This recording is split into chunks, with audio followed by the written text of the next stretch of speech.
ये बातें हम सब जानते हैं, सबको पता है, बस कहना लाजमी था ताकि तुम्हें किसी के घर जाकर सफेद लिबास पहनकर ये ना कहना पड़े, अच्छा आदमी था।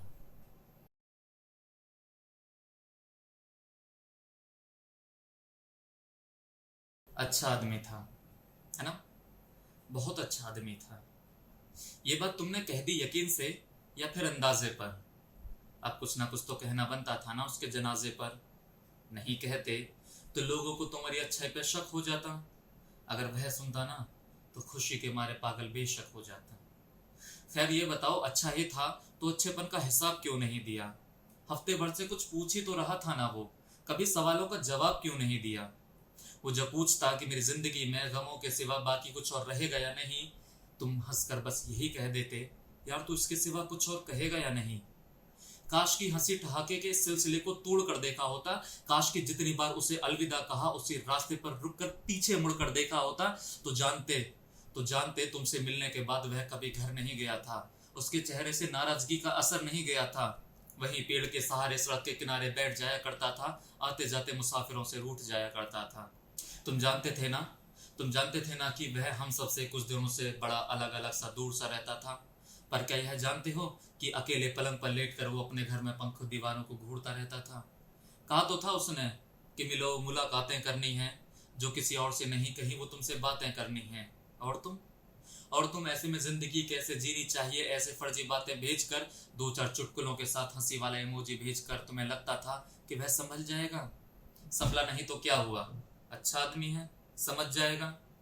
पर वो तुम्हारी चीजों को पढ़कर सोचता था कि मेरे पास ही हंसने की हसरत क्यों नहीं है, इस जिंदगी में मेरे सिवा किसी को मेरी जरूरत क्यों नहीं है? जरूरत है। काश की उसे एहसास दिला दिया होता। काश की उसे बिना वजह गले लगाकर पास बैठा लिया होता। काश की जानते कि हर रोज जानबूझकर बिना खाए वो बेहोश कैसे हो जाता था। काश की समझते कि कैसे बोलते बोलते वो खामोश हो जाता था। काश की उसके लिए ही उससे लड़ लिया होता, उसके घर की दीवारों से ज्यादा उसकी डायरी को पढ़ लिया होता। तो जानते कि उसकी आंखों में कोई सपना नहीं था। उसके अपने तो बहुत थे पर कोई अपना नहीं था।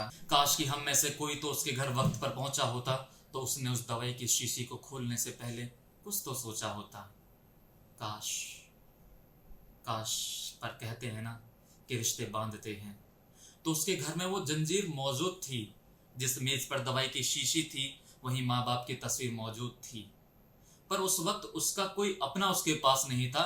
दिल का हर एक दोस्त था तो सही, पर दिल के खास नहीं था। इस बार उसने जिंदगी का रास्ता मौत के जानिब समझा। इस बार उसने चले जाना ही मुनासिब समझा। जाते जाते जिंदगी से सीखता गया, वह अपने आखिरी खत में लिखता गया कि मेरी मन मर्जी है, मेरे दोस्तों को इसमें शामिल मत करना, वहां जाकर परेशान हो जाऊं, मुझे इतना काबिल मत करना।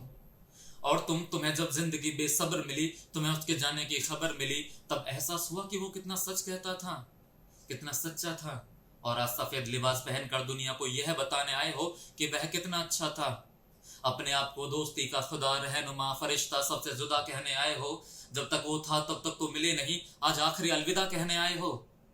खैर खैर, जब वक्त के पत्तों से लम्हों की धूल हटाओगे, जब उसके कब्र पर फूल चढ़ाने जाओगे, तो थोड़ी सी बेअदब सी, अजब सी, लेकिन नाराज आएगी। उसकी आखिरी मिट्टी से वो आखिरी आवाज आएगी। आवाज कहेगी कि ऐसे कई मंजर के गवाह हम सभी खुद हैं, मुझ जैसे कई लोग आज भी तुम्हारी महफिल में मौजूद हैं। तो अगली बार कोई दिख जाए तो उससे बातें करना, मुलाकातें करना, उसका दिल रख लेना, उसके घर जाकर उसे तोहफे देना और उस दवाई की शीशी को खिड़की से बाहर फेंक देना।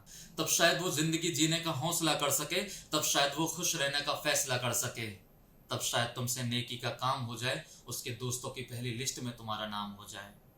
ये बातें हम सब जानते हैं, सबको पता है, बस कहना लाजमी था ताकि तुम्हें किसी के घर जाकर सफेद लिबास पहनकर ये ना कहना पड़े, अच्छा आदमी था।